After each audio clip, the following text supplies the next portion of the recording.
ang kauna-unahang team na makasungkit ng isang panalong serye dito sa panibagong season ng MDL? O may chance nga ba talagang makabawi ang mga veterans na Onyx? And I know for sure na 2-0 equals to 3 points.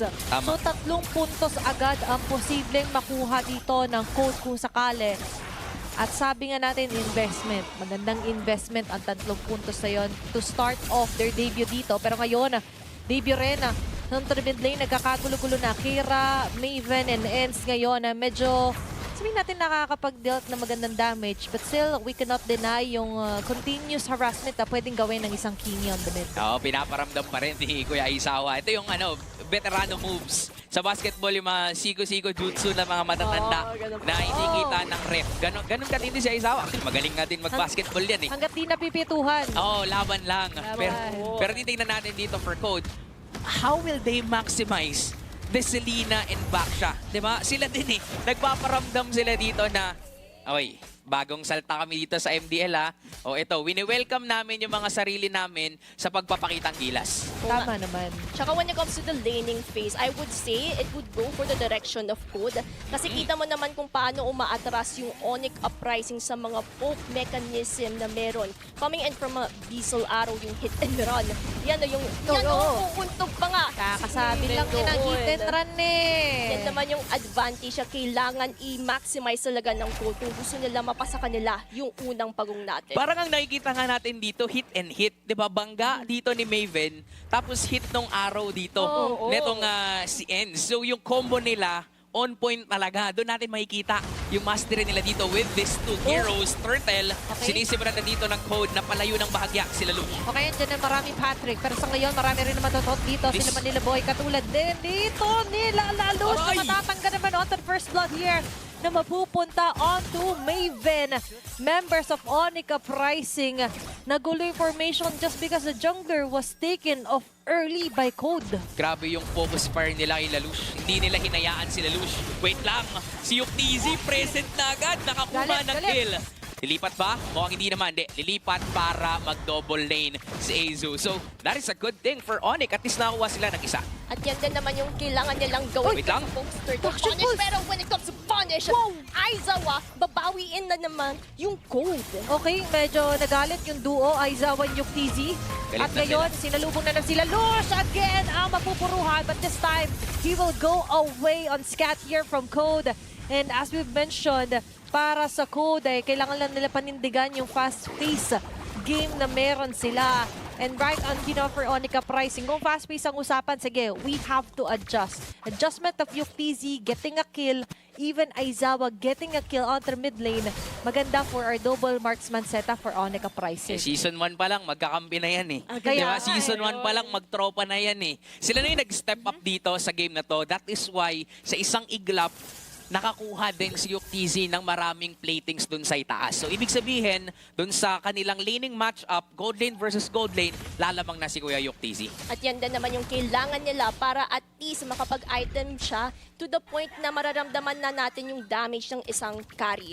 And at the same time, yung sinasabi nga natin, late game investment, it will somehow bridge the gap between it. Kasi kapag mas makakalamang ka sa pag-farm, sa pagkuha ng mga gold, yung late game, it wouldn't matter kasi mid-game baka kompleto na yung itemization. Ang tapang rin pala dito ng Onyx Uprising, no? Despite na merong ang Selena dito ang Code, walang naka-purify sa kanila. Wala. Puro flicker lang. Kaya nga nagtaka ako kasi ang pangontra nila sa hit and run, tumakbo. Tatakbuhan lang. Sila pala yung magra-run. Oo. Na para bang nakikipagpatintero sa loob ng matraffic na lugar. Pero para ngayon sa Onyx Uprising, ito na yung medyo nakikita nating weakness kapag turtle fights. Lagi natatanggal agad dito yung mga members. Manila Boy, being bursted down. Matatanggal agad siya dito nila Eds. Kinapitan doon si Nagi. Pero mapipilitan bumaba agad doon si Nazgad. Sasalubungin din ni Eds. Might be a double kill here para sa kay Eds. And right on yung double kill. Pero yung turtle naman na magiging kapalit. 2 kills for a turtle. Worth it nga ba yan, Gretchen?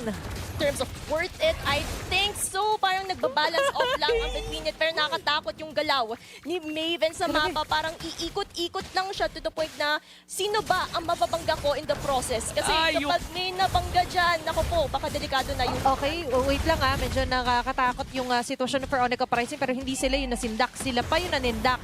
Sila na yung tumayo, sila pa yung nag-angas. Ay, ang kaso And lang, ngayon, para kaso. sa Code, Azu on the top lane will successfully take down a turret and medyo hindi yata maganda pangitain nito para sa Onika Pricing. Hindi nga yata talaga. Kasi kung kanina parang, sige, equal lang, may trade kung trade lang. Tapos, tumama si Yuktz. Akala ko nga, si Yuktz, hanap pa talaga sila ng action eh. And kung nakahanap sila ng kill doon, for sure, mas lamang sila. Ang kaso lang, hindi na sila nakahanap ng kill, nabasagan pa sila ng Torres sa itaas. Ibig sabihin lang, mas lalamang dito ang Code. And yun yung ayaw mo kasing gawin kapag merong Moskov na kalaban. True. Yung hayaan lang siya sa lane. Kasi siya, kaya niyang rumisponde ng mabilisan. Pero hindi pa naman natin nakikita yun. Pero umaangat yung items na meron dito etong Moskov. So, kailangan ng pagtuunan ng Onyx Uprising si Azu. Kailangan kasi katulad na banggit natin dito, pag 2 minute ito, talagang triple kill din to maya-maya lamang. Sakit na yan, pero sa Pero gitna. on the mid lane, Lelouch and Aizawa still holding on. Ito naman yung pinaka-basis natin na for Onyx, kailangan nilang panghawakan yung strong mid nila kasi ito yung pinaka-backbone later on ng formation nila. Grabe din yung babaw. Oo, as long as well kept yung mid lane, pero yung ibang linya dito, Curtis, you mentioned, parang medyo kailangan nilang dalawan. Lumalamang yung yung Code sa iba't ibang parte ng mapa. Grabe, Tapos hinayaan na nila si Azu dun sa baba. So ngayon, nagkakasama-sama pero napansin na nila yung ibaba. Okay na, pa-purify na agad dito si Azu. Uy, nabuhay! At hindi yata papayagan ni Yuktz na mabuhay pa. Hanggang dyan ka lang, boy. At kayo naman, yung Turtle, ang irarush through ng Code. Nagpakula na pa na walang matatamaan. Pero Keira will still secure the Turtle. Nuts God. Mukhang pa yata din sila, Nuts God. Ay, pero Liko, Manila Boy, wala pa yatang sipa ito. So more on the knock-up lang kanya magagawa. Pero Ay, sumabunot bigla. sinalibag, sinabunutan, hawak niya ang beat, hawak niya si Bait. And Yuktz with a killing spree here para sa Onyx Uprising. Ang daming nangyayari sa mapa. Tapos ngayon mukhang lalaban na naman si Keira. Walang pahinga, non-stop MLB action ends with a killing spree Oh si my Keira G. ngayon. Ang mayayari na naman, Yuktz is doing it. Nag-try to run away yung pana, walang tatamaan. Mas tatamaan ngayon ng mga ulo ng Code. And with that, for Onyx Uprising, na-equalize ng konti yung sobrang kalamangan na extinguish ng Code. And with that, mas papaldo na ngayon si Yuktz. Ngayon ay lamang na ang Onyx Uprising. Great Sen, ano bang ginawa nila? Ba't ngayon parang sila na yung kumokontrol sa overall picture na to ng laban? If we could highlight one player, I believe it would be Nuts God, Lelouch in the process. Kasi kita mo naman yung front line na solidify ito ng Onyx Uprising kasi napansin nila nalilikuran parati sila ng Code. And with that, dahil alam na nila yung kasagutan, they also know how to counter it. Kaya kaya paminsan-minsan nakikita natin si Nuts God, pinaprotektahan sila Aizawa, sila Yuktz in the process. And yung nagawa nila yun, parang yun na yung secret formula nila para at least labanan yung mga aggression na pinapakita ng Code. Parang high cortisol, low cortisol. Ay, Pag ganun ba? low cortisol ka, mas medyo energy ka. Tama. Hindi ka masyadong stress. Mas nakikita mo yung clear picture. Wow, ganun ba? Ganun pala. Natutunan ko sa mga Gen Z. Gen Z ka naman ah. Oo, Di ba? natutunan namin yan. Iba-iba ka. Iba. Alam mo yun ha, pero dito alam din ang Code. Okay, ikot-ikot lang. Pero hindi nila kayang gawin yung kanina sa Turtle na Wait, masakit. instant onto Lelouch. Masakit, pero it's enough for Lelouch to survive nang hindi masyado nadadali. Medyo nakakatakot yung ginagawa ni Aizawa. With a flicker, exhausted as well. Flying Pero tila ba Cloud! yun ay bait lamang dahil sasalubungin nila Manila Boy sila. Eds with no way out! A shot down here for Manila Boy. At basag Torre naman si Yuktz. Yung macro ngayon na nagkakaroon ng improvement para sa Onyx Uprising.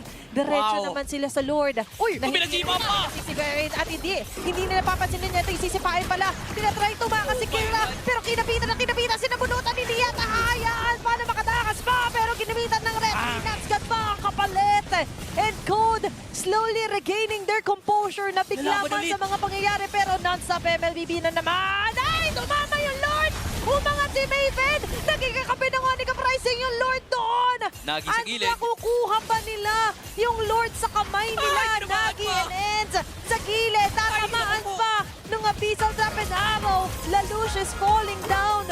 Grabe naman yung palitan natin doon, Qwerty. Ang daming nangyayari dito. Yung tipong lalamang yung Onyx, makakabawi yung Code. Biglang makakabawi yung Onyx, makakabawi yung Code. Ang dami talagang palitan. Ang dami talagang batuhan. Hindi ko na Pero alam. for sure lamang ang Onyx kasi nasa kanila yung Lord.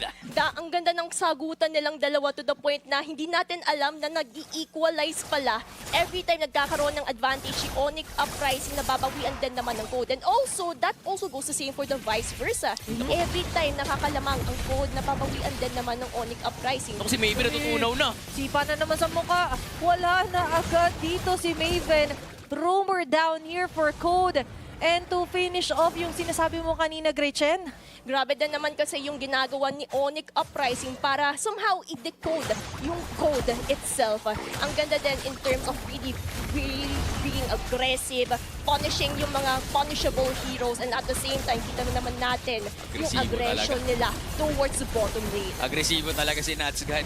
Grabe yung ginawa nila doon para lang makapag-push. Diba? Willing silang iharap yung kanilang mga sarili at hayaan si yung TZ na isawa na makapag-free hit. Tama. Manila Boy, humahanap ng pwedeng set-upan na force yung flicker ni Enz. And actually, doon din nagsimula kung bakit lumamang yung Onyx Uprising, yung pag-overextend ni Enz kanina doon sa may bandang itaas. And now, they're behind. Onyx na yung nakakalamang dito. And ito na yung rason kung bakit Finner's pick din yung carry. Kasi ibig sabihin lamang kahit sino nang ihain ni Manila Boy, kaya nang tunawin ng dalawang marksman ng Onyx. Rumos gold pa, Gretchen. Rumos gold pa si Yuk TZ. May survivability na siya to the point na pwede siyang umarangkada. Pagkatay huli nila dito, Manila Boy will fall out muna to sa formation, pero okay lang kasi magpo-fall down na dito si Maven. Aizawa with a mega kill. Sipa din. Para dito kami Manila Boy, pero may Marjo, mahuhulog. Okay lang, sakto pa rin, gana pa rin. Aizawa with global kill code right now. Ay tila Ay, sumipot! Mama! Yung Spear of Destruction! Manila Boy! Basag ang bungo! At ngayon, para sa code! Sabi nila, hindi kami papayag na kami, wala kaming highlight play. With a takedown at Manila Boy, mababawasan yung opensa sa base, pero hindi nila papepebet na mabawasan yung torre nila. Pinauwi muna sa probinsya si Manila Boy. Uwi ka muna, boy. Hindi niya rin in-expect kasi sino nga din ba yung gagawa ng ganun, di ba? Na caught off guard ang Onyx Uprising on that situation, pero nasa kanila pa rin yung lead. Oo. Malaking factor pa rin talaga dito si Natsgad. Grabe yung pag-sustain niya. Na tila ba, parang kung sino man yung masabunutan, sino man yung masipa ng Onyx, kaya na nilang patayin. And if we could also commend one hero, si Azu, ang grabe yung map awareness niya. Naspotan niya pa doon si Manila Boy. Pero looking at this turret right now, pero Iba. magkakaroon ng arangkada. Okay, sunod-sunod yung crowd control. Magagaling dito sa Onyx Uprising. Patay agad si Kira. No chance at all to seal of the Lord. Free Lord. Para kay Lalus yung ginagawa sa kanya kanina. Mirror picture, ginawa nila agad. Eliminating the jungler here para sa code. Grabe yung aggression dito ng Onyx. Hanap kay Keira, hanap sa mga malalambot na heroes dito ng Code. -1 agad. Diba? And yung ina-expect natin na prolonged teamfights, hindi nga tumatagal kasi nabibigyan agad yung mga members dito ng Code. Ang tanong, kaya pa ba nilang tumagal? O kaya na itong tapusin ng Onyx Uprising? Maven, nangangalahati agad yung buhay. Focus na ang Onyx sa pagbasag ng Torre sa itaas. Sa tanong na yon ay magkakaroon na nga ba ng sagot dahil nandito na yung Lord. Tutunawin unti-unti ng code. Sapat naman yung firepower nila. Pero sa ngayon for Onyx Uprising, Nakadepensa. papakita muna ang disiplina. Depensa muna para sa code. Successfully repelling members of Onyx Uprising. Kung gusto mag-ingat ng Code, it would be looking out for Manila Boy kasi kita mo naman yung positioning niya. Ready yung flicker Lumalalim siya and ready yung flicker and way of the dragon niya to pick off the squishy Pwede heroes coming kumapit, in from Code itself. Okay? Mahaba. Nakaabang na rin dito si Natsgad. Minsan siya yun ang una, pero ngayon mauna yata tumama yung mga pana and the trap here onto Manila Boy. Pero nag-aantay rin mga members ng Onyx Uprising. Unti-unti natutunan ang pinakabase dito ng code. Kaya pa yata nila dumepensa dahil nag-aantay lang sila ng isang mishap dito para sa Onyx Uprising. Pero mukhang hindi yun ibibigay. Medyo nanginginig ang mapa natin. Pero sa kabilang banda naman ay lumalaban na rin sila matatanggal dito yung show. Ay isa with the godlike. Palitan Oh my isa para God! sa isa. Pero dalawa para sa isa. Ang ending Tumabay si Bot! dito. Pero sa pinakalikod yung SOD tatama man. Mape-perfect pa rin naman nila na ma-takedown doon si Yuk TZ. Makakapag-push back ng depensa dito ang code. 1 for 2. Napakagandang depensa ang ipapakita dito ng mga baguhan. Wala silang paki dun sa pressure. Mukhang nag-aagahan sila ng ganyan. Yung kaba, yung pressure, lahat ng pagsubok, kinakain lang nila ngayon. Onyx Uprising definitely having a hard time to end this game. Tsaka yung nawala yung setup gameplays coming in from Onyx Uprising, parang yun na din yung susi ng Code in order for them to push back. Looking at this instant replay, kita naman natin ang ganda ng setup initiations coming in from Zen. Kira was able to take down the member pero nakabawi din naman ang Onyx Uprising there. But this SOD talaga. Favorite ni... Grabe yung SOD na yun. Favorite ni Izu yung single bush na yon na tamaan talaga ng SOD. Kasi doon talaga mataas yung chance na may nagre-recall, doon tatambay kapag lalo na't umaatake na nga sa base nyo. Ano bang pangalan ng Moscow? Ano ba? Ace-Sudi. Pwede na. Pwede na. Kaya pala. Pwede na, pwede na. Pwede na. Namiss ko si Kuya Joshi. Si Kuya Joshi gumagawa ng mga ganong jokes eh. 8 out of 10. Pwede na, pwede na. SOD. At yun yung kailangan pag-ingatan dito ng Onyx Uprising. Not just dun sa SOD na yun eh. Even yung mga traps na paulit-ulit nilang natatapakan, late game na yun, masakit na rin talaga yung mga traps itself. Pero masakit na rin talaga yung double marksman dito ng Onyx. Okay, naghahanap ng window dito si SOD. Keira. Tumama yung SOD. Sasama na rin sila Izu. Sa may bandang likod naman Lord. nakaabang pa rin sila yung TZ. Going for the free hit na nga yata. Nako. Pero si Manila Boy mapipilitan mag-back away. Bawasan yung frontliners dito ng Onyx Uprising. Pero yung Lord! Oh my God, Keira! Ay makukuha dito ni Keira!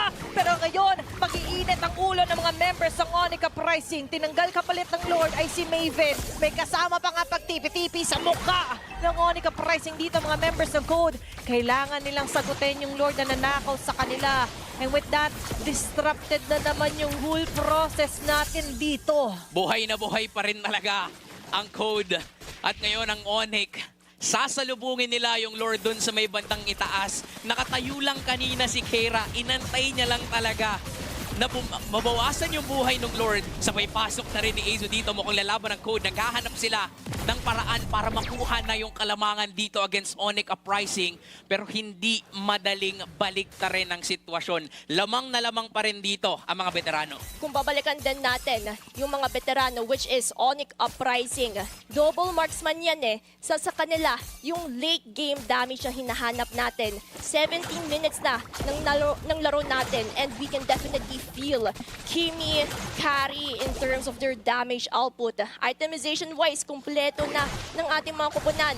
Yung needed damage nila para tunawin yung mga tanky heroes na meron ang Code. Wala na ang boot si Kuya Yok TZ. Wala na. No Diba? need eh. Oo. Dumadayo ng basketball. Kahit pa Nakapa. yan yung mas nakalaban. Pero nakakatakot din kasi no pagka nakahanap na opportunity yung Code na siya yung mahuli. Exactly. Kaya kanina, hindi rin siya mapakali.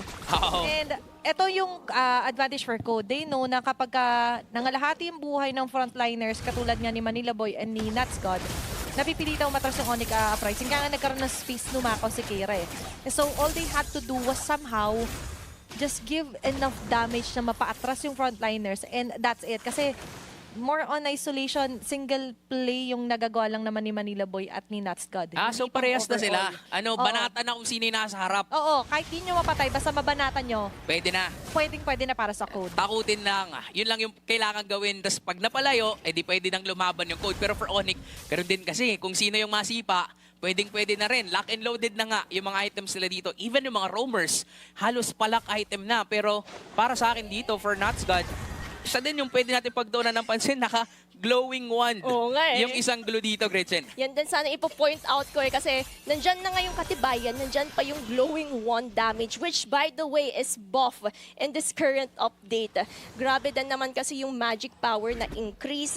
Nandyan din naman kasi yung even though na-decrease yung max HP niya, mas pinamura din yung itemization na to. So I would say that's the ideal situation Yeah. for their current economy right now kung gusto nilang mas Papaminagi. magkaramdam ng damage output mula sa Onyx Uprising. Alam mo, nakakagulat, no? Nandun yung Lord, mag-spawn sa taas, pero Nasa baba nagtitipon-tipon sila sa baba. 'Di ba? Anong meron sa baba? Baka i-flow muna nila yung Oo. bottom lane. Yan. Yan ang trabaho ng isang Moskov. I-flow yung isang parte ng mapa na malayo yung kalaban. Buhay yung Lord. Sisimulan to nila Lalush. Mananakawan ba sila ni Keira o masesecure na to ng Onyx? Medyo masakit sa ulo to para sa Onyx Uprising dahil sabi nga natin, ang daming pangsilip, ang daming vision for Tumama. Code. Tumama pa kay Kalahati Lelouch. agad. Pero kalahati yung buhay, sabi nga natin, kailangan lang nilang bawasan yung mga frontliners dito. At Tumali aatas na. agad yung Onika pricing. Gets So, na gets nila kung paano kunin yung kliti dito ng members ng Onika pricing. SOD tatama pero hindi i-release muna ng Code na i-reveal yung position din ni Asu. Grabe din si Ence, no? Talagang bato lang siya ng bato ng mga arrows and traps. At doon din mapapaisip yung Onyx, saan ba magagaling yung mga arrows na yan? Pero wait, natot, si Nagi, makakalayo, makakatakas, nakatalon. Pero Manila Boy, sipa, waling ng konti. Lord na lang ang laban, retrihan na lang yan. Naku, makukuha pa rin naman dito ni Lelouch. Pero members kayo ng Onika pricing ang sinusubukan na tunawin agad ang Code. Ngayon, namumaglam Boy. sila Manila Boy dahil sila pa ngayon Tumama yung na naman. malalagay sa alanganin. Tama na naman dito mga traps and abyssal arrows. Ay, tumama na naman! Matitira, pero tumama na naman yung pana. Yung TG is the only man standing. Yung Lord makukuha man, pero mabilis lang itong matutunaw ng Code. 4 laban sa isa. May Lord na binabanata na dito ang Code. Kaya ba nila tong tapusin? Kasi ang pinakamabilis na mabubuhay, nakakampi yung TZ, 20 Kaya yata. seconds pa. Gusto nang tapusin ang Code tong laban na to. Okay, yung TZ ngayon dumadali pa rin naman. Natanggal yung mga importante. In love. Natanggal niya rin si Asu. At mapakayanan pa nga nilang i-extend yung laban na ito. Dahil aabot na yung death timer nila Nuts God, pati nila Lelouch. Nakakakabang siglo ito sa kwento ng... Ay, wait! Wait lang! Yung pala yung plano! Wag na wag kang maiingat dahil nandito na makukuha pa suddenly ng Onika prize ang game number 2. Ito ang tinatawag na Winions! Wow! Game number 2 pa.